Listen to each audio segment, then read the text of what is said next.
Hello everyone, welcome to this lecture.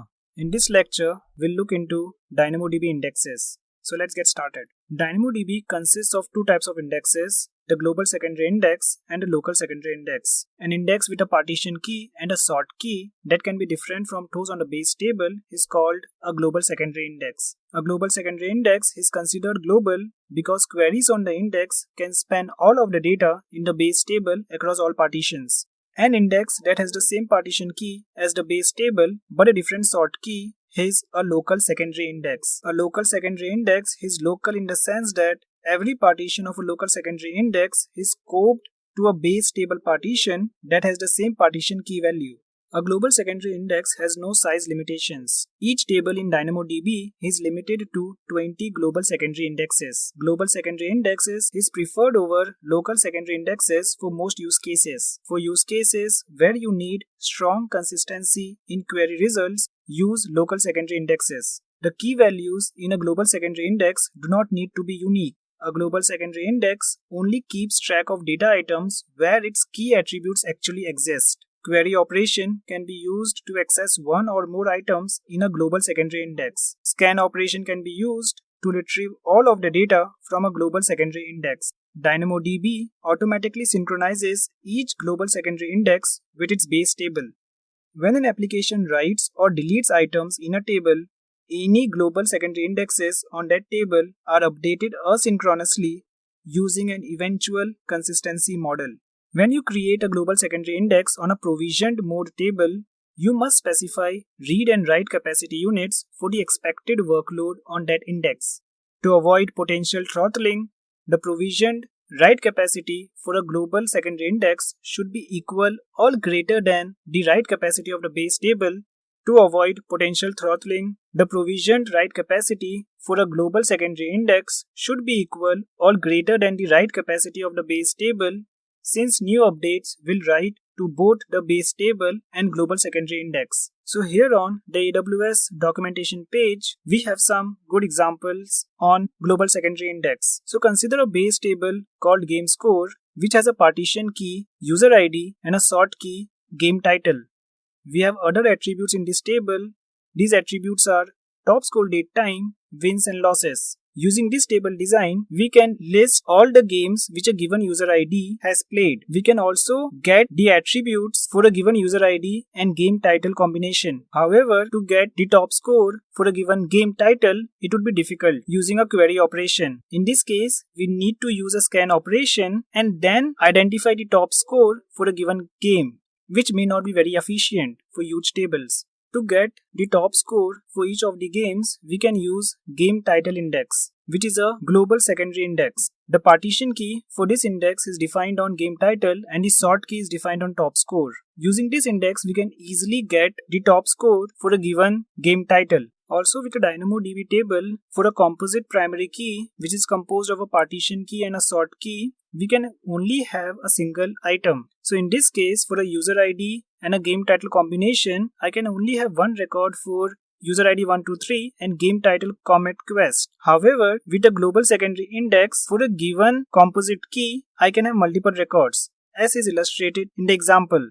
So for a partition key, game title and a sort key top score, I can have multiple records in global secondary index. Also, consider that the DynamoDB table initially has 3 records for user ID 123, user ID 201 and user ID 301. If we add a new record with a user ID 400 and a game title Comet Quest without top score attribute, the base table will contain this record. However, since top score is one of the key attributes for a global secondary index, this item will not be propagated to the global secondary index, as can be seen in this example. When you create a secondary index, you need to specify the attributes that will be projected into the index. DynamoDB provides 3 different options for this. Keys only, in which only the table partition key and the sort key values will be propagated in addition to the index keys. We can also include all the attributes from the base table in the global secondary index. So when we use keys only, it will result in the smallest possible secondary index, and when we use all attributes, it will result in the largest possible secondary index. Based on the requirement, opt for one of these. Let's now look into local secondary index.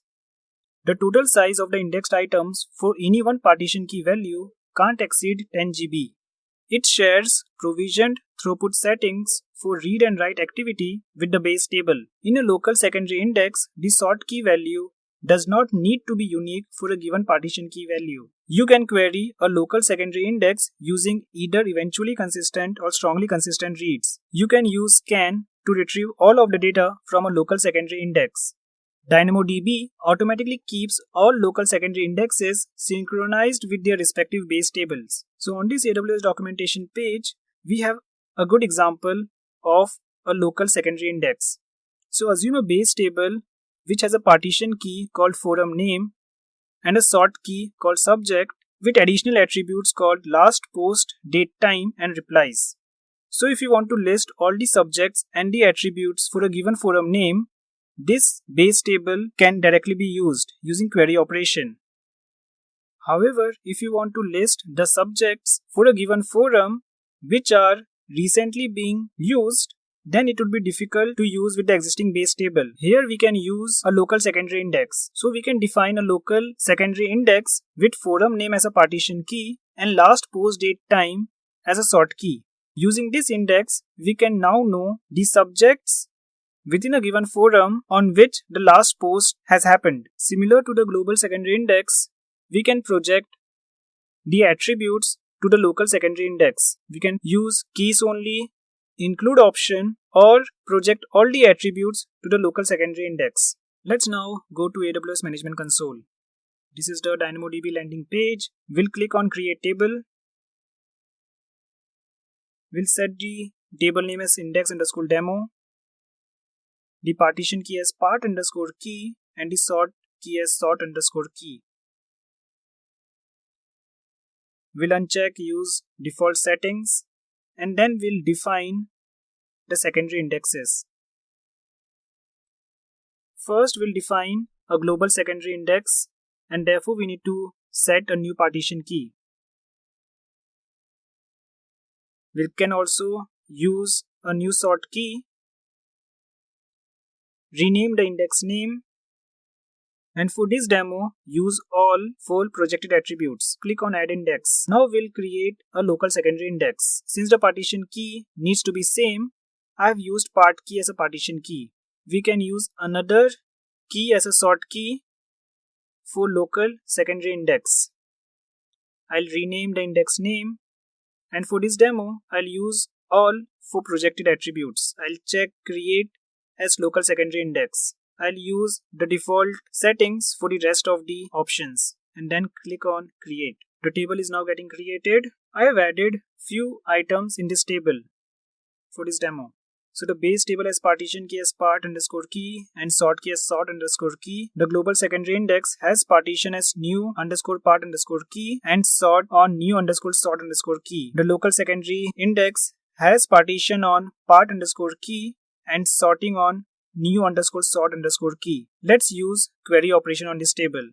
So on the base table, since I can search for all the entries with part_key equal to English. Now I can use a global secondary index and query on new_part_key. For this case, I'm using class 1 as a new_part_key. The data is sorted in ascending order based on new_sort_key. Now I'll query the local secondary index. The partition key is the same as the base table and I can search based on part key equal to English. Since the sorting is on new_sort_key, we'll see that the items are sorted based on new_sort_key in the ascending order. That's it for this demo, and I'll go ahead and delete this table. For additional reading on this topic, please use below references. So in this lecture, we looked into DynamoDB indexes. In the next lecture, we'll explore DynamoDB streams. All the best and have a nice day. Thank you.